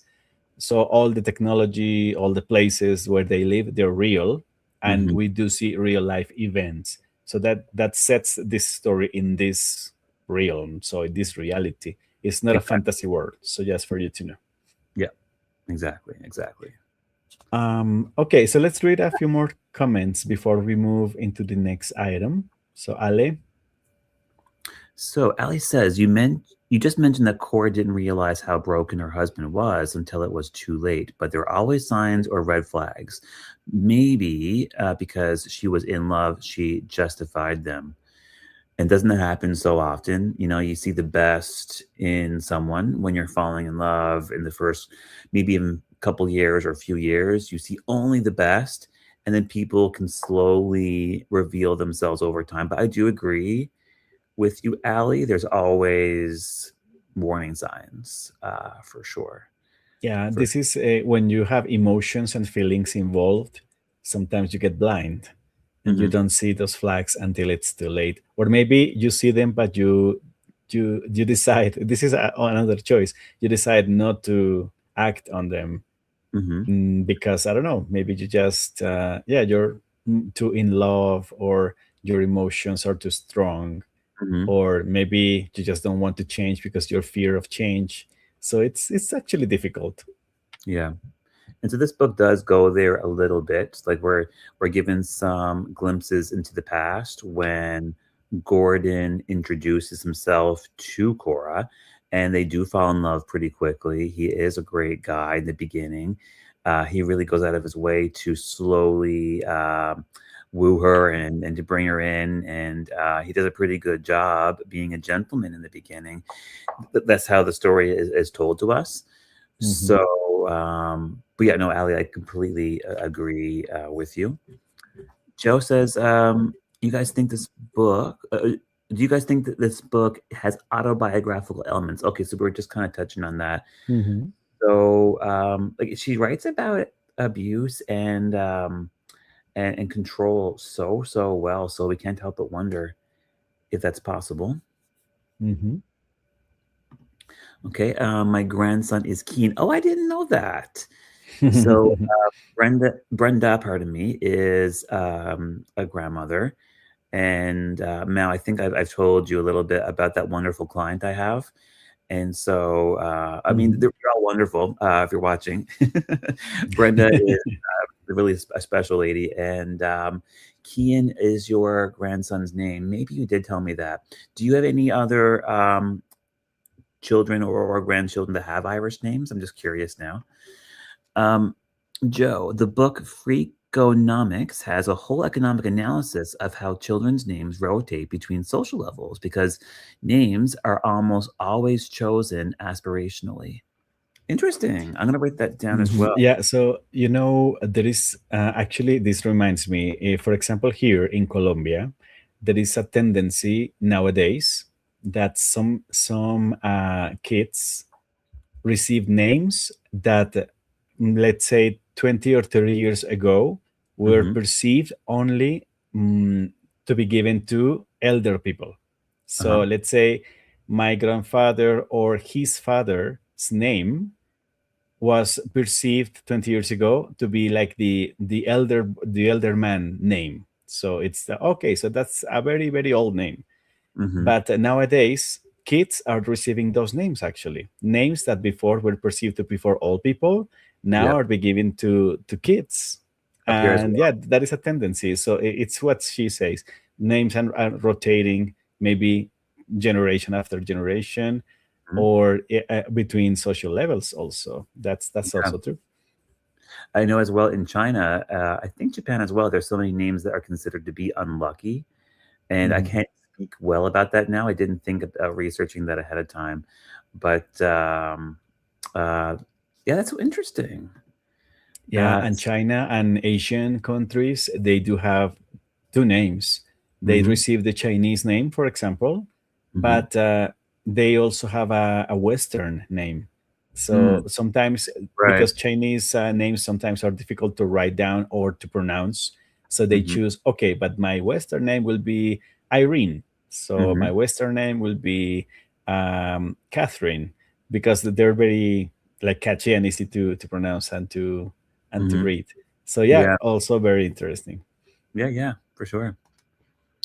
Samantha Liver says, so funny. My 5-year-old asked me today if he can change his name before he is 20. He said Liam is not an adult name.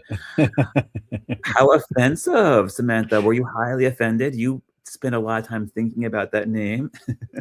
I actually like this name, Liam. I think it's a great name.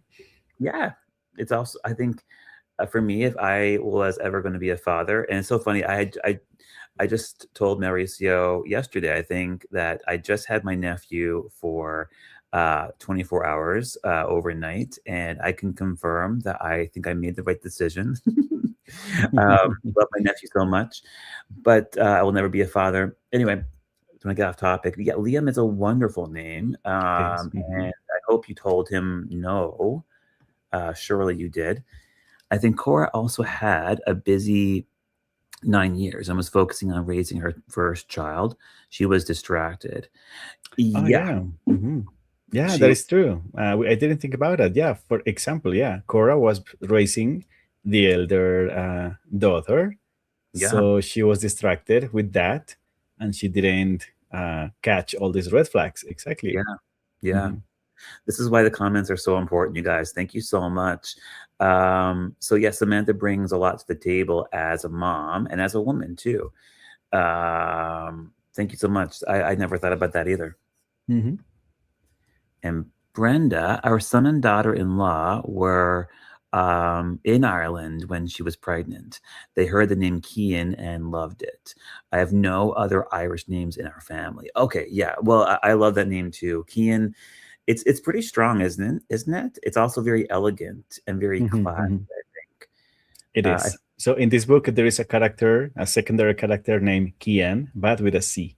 Cian. But pronounced the same, right? As Cian. Yep. I also know Garode is a really popular Irish name, and they shorten it and give the nickname Gaz. Garode is Gearoid.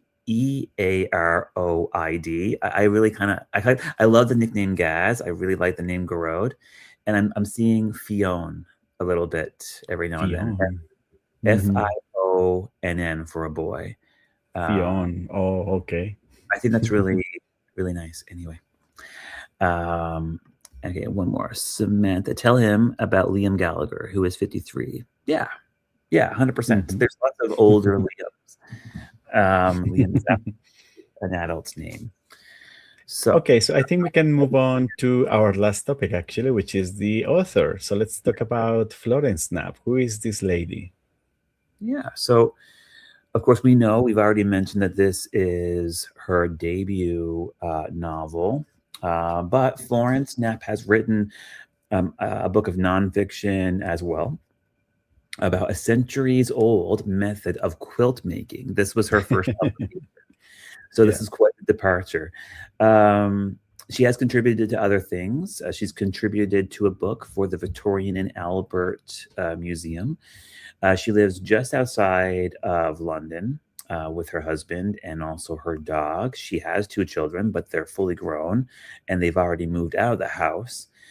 Like I said, The Names is a debut novel, and it's already being translated to more than 20 languages. I did a bit of research on the author. I picked the wrong picture. Hang on now. There we go. That's Florence. That's her. I clicked on the wrong thing just that second. So I did some research. I don't know if you had a chance to do any research yourself, but I watched an interview that she did with an Irish radio station, and 13 publishers were bidding on this book. 13 publishers wanted this book, and I can't remember the name of the publishing. It was Viking that has this edition out. I don't know if it's different in the UK, but she did write a book of fiction prior to this one, and she couldn't get it published. And so she had, so she's a pretty special person. If you're an author, I guess you write books, writers write. But if you are an author who hasn't reached any level of success, who up against so much, I'm sure so many authors, surely they give up and they find jobs doing other things. So I don't know, maybe Florence was a quilt maker at one point. Yeah. That's Yeah, possible. that's actually really interesting because we said at the beginning how Mm-hmm. this lady comes up with such a powerful story, being Mm-hmm. the view without any experience. But Mm-hmm. in her website, she mentions that she has been writing fiction for 25 years. Right. However, she's Yeah. Yeah. never published anything. So she wrote um, uh, short stories, Mm-hmm. short novels or novellas, but Mm-hmm. all of this has been only for herself. So she Right. never shared her writing with anyone, Mm-hmm. but she was like evolving as a writer on her own. So Mm-hmm. she just wrote something and then she wrote something different, Right. learning and learning and practicing and practicing. Mm-hmm. And only now, 25 years later, she publishes her first novel. But she has written so many other works before, but not for the public. It was only for herself. Mm-hmm. But more interestingly, she's also like, she has a huge background in knitting and quilting, Mm-hmm. and she has published actually like 3 books about knitting and quilting and Mm-hmm. knitting. So that was also very funny because you go to the website, and usually when you go to an author's website, there's a section about the books, and then you go into this section and you just browse all the novels and short stories. In this Mm-hmm. case, you go and you see the names on the top, but then you see in the bottom is all quilting books, Mm-hmm. like encyclopedias and how-to books, how to do something with the books, all Mm-hmm. about knitting and quilting. So that Mm-hmm. was also very, very interesting. So in Yeah. this novel, we do find that she's very focused on the details. For Mm-hmm. example, the clothing. I noticed that the clothing, table, mats, the furniture. She describes things like that in very detail. I think it's because of that. It's a She really loves quilting. She loves the details on these fabrics, good. and Mm-hmm. she's very like fond to these kind of things. Mm-hmm. So it's very interesting. So yeah, she's having had her debut, but it's not her first writing. She has Mm-hmm. written something before. Who knows if maybe in the future she will publish something of that? Maybe Mm-hmm. not. But 25 years in the making has been this novel. Mm-hmm. Mm-hmm. Yeah. Yeah. Yeah. So, congratulations to Florence Knapp. I mean, she's Definitely. going to have. I wonder now. Well, what happens to an author who has been writing so much and she has other works of fiction like saved, in her files and saved in Mm. her computer, and what happens? Like all of a sudden, will her old work get published now? Is that what's going to happen? I wonder. We'll have to wait and see. Yeah, we'll wait and see. Yeah. So this book came out 2025, so Mm-hmm. it's very recent. So I'm expecting to have something new maybe 2027. Yeah. Definitely, she will not pass this chance to publish because she's already very well renowned Mm-hmm. author, just with one book, and she's already won some awards. Mm-hmm. So everyone or most of the people will be expecting to see what she comes up with next. Right. So that will be very, very interesting to see. So Yeah. I was reading her influences. So she mentioned Maggie O'Farrell, of course. She Mm-hmm. mentioned also this novel Hamnet. Mm. So Maggie O'Farrell, she's such a great talent, also incredible writer. And Mm-hmm. Hamnet, it was published 2022, but Mm-hmm. now it's been famous again or relevant because of the movie that was released some months ago, won some Oscar awards. Mm-hmm. So Hamnet is another depiction of like a mother figure, sacrifices a mother makes, and how to deal with a family or a household that is not as loving Mm-hmm. as caring as you will have expecting. Mm-hmm. So yeah, Hamnet definitely I can see as a reference or as an inspiration for the names in terms of this motherhood and Mm. how feminine the femininity and the women's side is portrayed. It's very, very connected. Yeah. Yeah. Cool.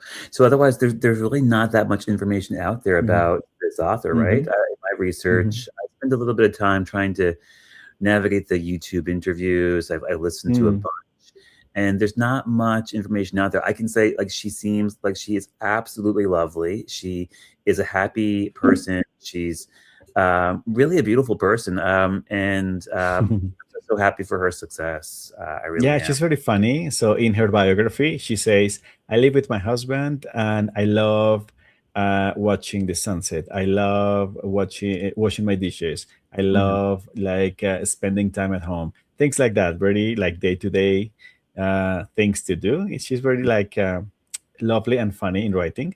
And just mhm, for you to know, so we posted in Instagram. We posted some days ago a mm, short video mentioning the book because uh-huh, we're going to have this discussion.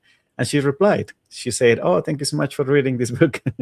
And we mhm. said, "Oh no, thank you for giving us this powerful story." So it Yeah. seems that she's active also in social media. She's Mhm, like reacting to things about her. So it's mhm. also very nice of her. So she, Yeah. yeah, definitely is. She seems to be a nice person. Yep. For sure. For sure. I want to mention as well, like the other book I mentioned tonight. Of course, it's backwards, but it's Nesting by Roisin O'Donnell, another really good Irish name, Roisin. Oh, mhm. And this book, I really felt like for sure this would be nominated for the Booker Prize this year. This book, yeah, it's by this amazing Irish author who has won a bunch of awards, including, well, I don't need to get into that right now, but like, if you do like this book, the names, if you end up enjoying it, you might want to check out this author as well. And um, this book was really special. I gave this book 4 stars. It was almost 5 stars for me. Mhm. But yeah, same trigger warnings though. It's kind of hard to read for those reasons. And have you heard of this book here, Mao? 4321. No, I heard about the author, but this particular book, not before. Hmm. This was shortlisted for the Booker Prize in 2017. And it takes on different narratives. Like, it's all about like one simple decision influencing a boy's life. And it's called 4321 because it's 4 different perspectives Mhm. about like one decision going one way and then maybe going another way, but then another way. And each chapter goes back and forth between what happens just based on one decision. And it is almost 900 pages though, so I'm not going to have this read in time for next week or when we get together again. But yeah, if you like this type of book, I just wanted to mention like 4321. This is supposed to be absolutely incredible. People love this book. Yeah, it looks so nice. Yeah. Okay, great. Yeah, so yeah, there's not much information about Florence besides that. So we don't know her age, or we don't know more details about her writing process. In her website, she has some photos of handwritten books. So it seems she's writing by hand and Mm, then typing out. But other than that, it's a very quiet and introspective author. We don't know much about her, but mhm, I'm definitely sure as time passes, we'll be seeing more of her because more of her work will be published for sure. mhm, And now every publisher will be fighting for the rights to have these her novels mhm. published for sure. And Yeah. who knows? Maybe this will become a mini series. Maybe this will become. No, I Oh, don't think if a for movie, maybe it will be too short, but maybe a miniseries, let's say 2 chapters each lifespan, sure. will Mhm. be something like that. It will be great. I'm sure something will happen in the future. Oh, guaranteed. And what a special point for this author, because the publishing industry gets so much power and control over its authors. So now that she has this prestige and she has this notoriety, like, she can write whatever she wants. Authors Hmm. should always be able to write whatever they want, but we know the publishing industry and the editing process takes away so much of the creativity that an author has. So we have high hopes for you, Florence. Please keep up. Please put out amazing stuff. Oh, Colleen's here. So I love quilt makers. Colleen knows how to make quilts, and so I was just thinking about you, Colleen, and I wanted to say that out loud. And I was thinking, do I have Colleen's permission to say that? Colleen knows how, and she's really good at it. Oh, that's great. Creativity slash creation is often transferable across different fields or outputs if one allows them to remain open to the creative process. Mm-hmm. Mhm. Totally agree on that. Yeah. Yep. And this author definitely knows that. She taps into that, and you can feel it in the book for sure, I think. Cool. All right. So I think, and lastly, because we are now close to 2 hours, so we can say we can mention our expectations. So I know you're in the middle of the novel. So what do you expect to see at the end? So what do you expect to experience? So I already commented on Gordon. I already said I just don't see the trajectory of his life taking on any positive spins. I hope so much that the author does surprise me, and maybe he'll wake up and he'll see he'll see his ways. He'll see his bad ways going a particular way. But I don't know that's the story that she wants to tell. I think that she does want to give us three completely different storylines and three different narratives. So I think it's going to get pretty dark. I see positive things happening with both Bear and Julian. I see Julian being the most successful. I see him coming out on top. I hope he's able to break free from the burden because the load on Julian's shoulders is so heavy. It's so much. But I have a lot of high hopes for him, and also for the people around him. I think that Julian will break free, and we're going to see the people that love him the most, like looking at him and the light that's around him, and not so much the darkness that's around him. And here, I think it's going to be an interesting dynamic of light and dark. I think that he's going to come out on top. I feel like anyone named Bear has to, but I think it's going to be a mixed bag for Bear. That's my expectation. All right. So in my case, as I mentioned, I already finished the names, but I can tell you about what expectations did I have around midway in the book.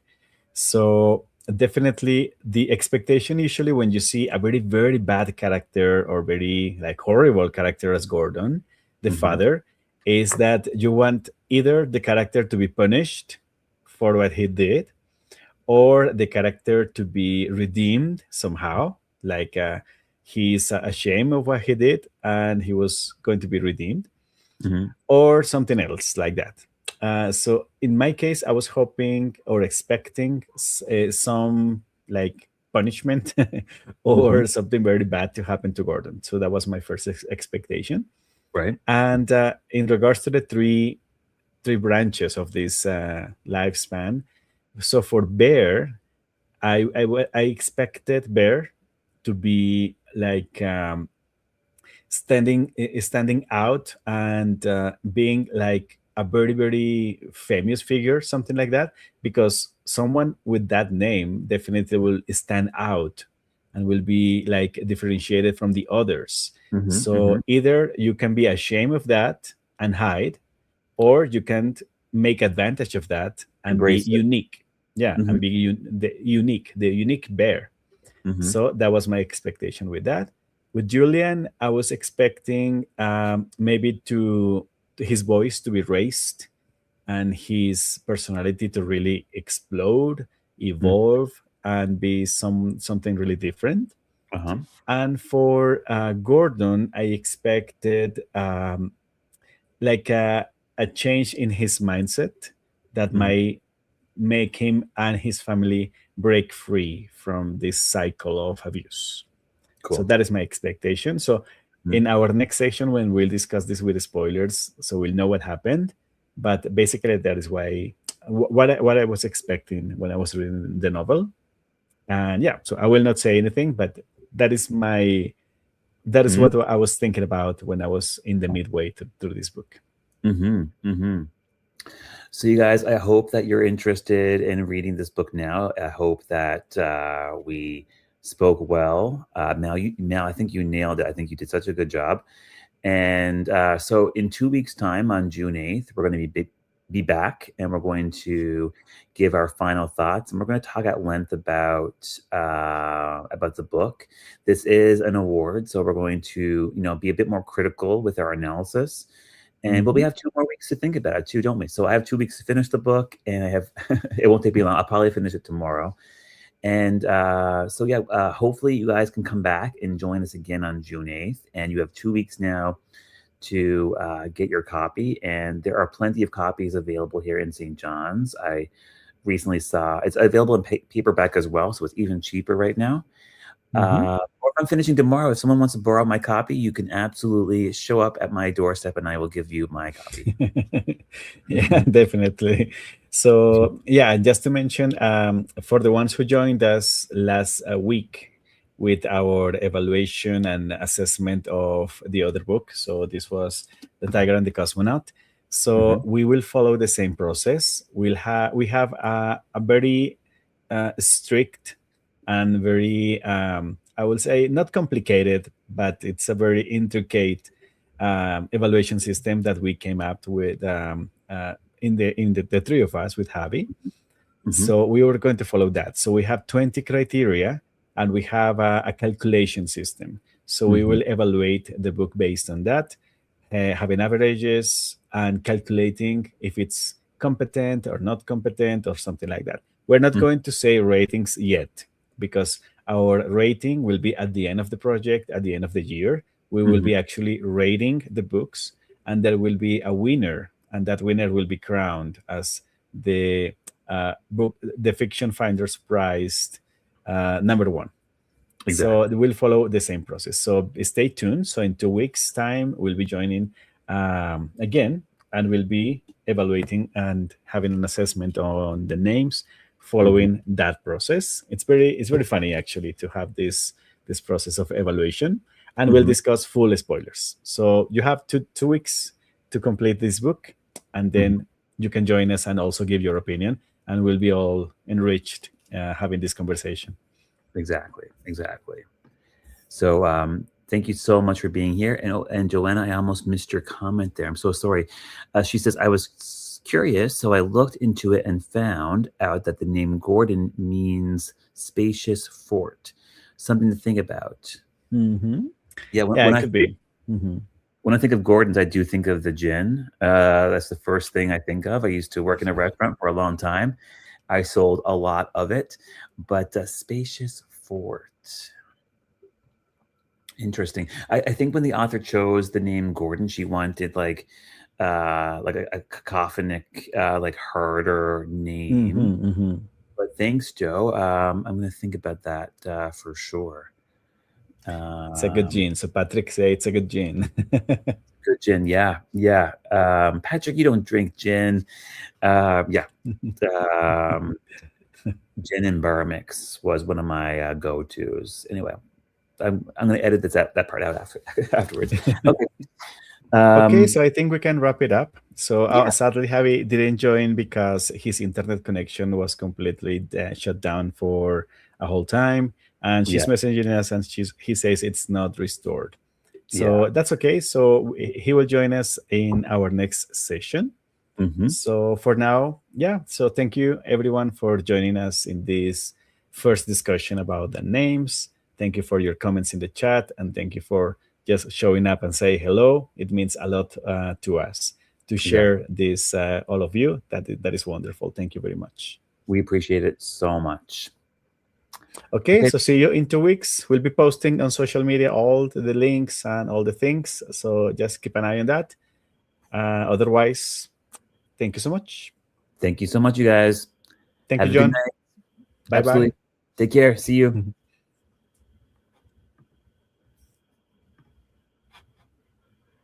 Okay.